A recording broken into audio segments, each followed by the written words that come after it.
Hey everybody, this is Egg Chen. I'm just covering patch 6.57 notes from the Lodestone. Some of you may prefer to listen and not have to read this yourself, so if you are that type of person, this is perfect for you. So patch 6.57 brings a number of additions and refinements to the game, including the removal of weekly restrictions in Pandemonium and Abesos Savage. Alright, so playable content. Rewards have been adjusted for the following main scenario quests. The Scions of the Seventh Dawn. Before, you would receive 12 Vesper Bay Aetheryte tickets, and they now increase that to 40. Back from the Wood would give you 10, and now that's been boosted to 33. And the Black Wolf's Ultimatum used to be 8, and is now boosted to 26. Under Miscellaneous, when certain visions are in progress in the Island Sanctuary, players will now be able to speak with the Felicitous Furball to receive hints about how they may be realized. Also, the number of Allegan Tomestones of Comedy offered for completing one line of Closed Wondrous Tales has been increased from 50 to 300.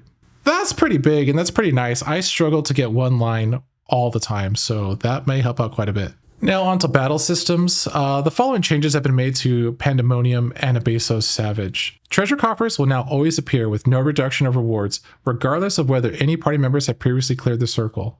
The weekly restriction on rewards obtained from treasure coffers has been removed. The weekly entrance restriction has been removed. Players may now proceed directly to any circle, and players will now receive the Power of the Echo. Power of the Echo is the effect that will be granted at the start of the battle, increasing maximum HP, damage, and healing potency by 10%. A special note, unlike other instances, the strength of the Echo will not increase in the event all party members are incapacitated. What they're referring to right there is on some of the older content, each time you wipe, you'll gain an additional 10%. They're just making it a flat 10 no matter how many times you wipe. Also, Thalia has been added to the duty roulette for Alliance raids. And the weekly limit for Allegan Tomestones of Comedy has been increased from 450 to 900. A special note, the maximum store of 2,000 tomestones has not been changed. I wish it was 900 all the time. I really don't feel like the 450 cap is necessary, but glad it's gone for now. For PvP, the following adjustments have been made to the Fields of Glory. The amount of data required to win has been decreased from 2,000 to 1,600. The amount of data gained from defeating a member of the opposing team has been increased from 5 to 8. So more or less, they're trying to make Fields of Glory a little bit faster. And now let's go to system changes. The additional instances implemented to prevent congestion in Old Sharlayan, Razathan, and Thavnair have been removed. The open beta for Xbox Series begins. As a special note, the open beta for the Xbox Series version will begin on Wednesday, February 21st at 12 a.m. PST. If you are interested in participating, there is a link right there where you can click it and it'll show you exactly how to set this up. The notes go on to talk a little bit more about the beta and the Xbox Series. Speaking about the launcher, the Xbox Series version utilizes single sign-on authentication. Once Square Enix accounts and Xbox accounts are linked, players can skip the login process and launch the game directly. Additionally, the Xbox Series version launcher will display the player's Xbox gamertag. So it talks about the Xbox resolution options, and there is a 4K option for the Series X Xbox, 1440 and 1080p. By default, it will be 1440. The Xbox Series S supports two resolution options, which is just 1440 and the Full HD 1080p. Mouse and keyboard controls. Like other platforms, Xbox Series players now have the option to use mouse and keyboard controls. As for your gamertag and icon, the player's Xbox gamertag and icon will be displayed to fellow Xbox Series players across the following UI windows.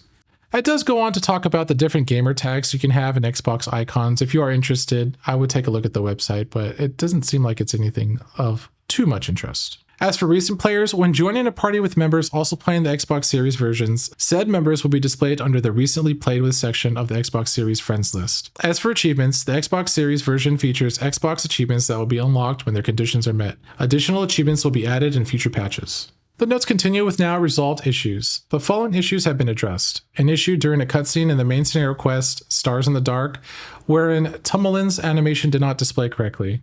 Also, an issue regarding Moogle Treasure's Trove, the first hunt for Genesis wherein the Borderland Ruins Secure was erroneously listed in the Mog Pendium. The third one is an issue where Japanese kanji conversion stopped working during text input after disabling live conversion, and that was happening on the Mac only, it seemed. And finally, they fixed other minor text issues. It also mentions that other various issues have also been addressed. Still out there and plaguing the community are these following known issues. An issue wherein certain graphics do not display correctly, and that's for the Xbox Series only.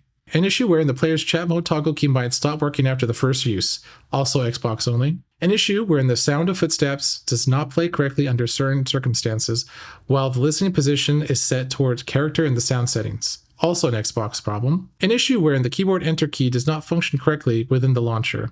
Xbox only. A special note, should you encounter this issue, a mouse or controller can be used instead. And finally, an issue where the controller's directional pad and or keyboard arrows do not function correctly within the launcher. Also an Xbox problem. A special note about that as well, should you encounter this issue, a mouse or control stick can also be used instead. Just to recap quickly on patch 6.57, it looks like the big star of these patch notes is really that they unlocked Anabasos and you can now go in there without any restrictions. I hope you guys found this read-through useful, and if you like more content like this, please feel free to let me know in the comments below.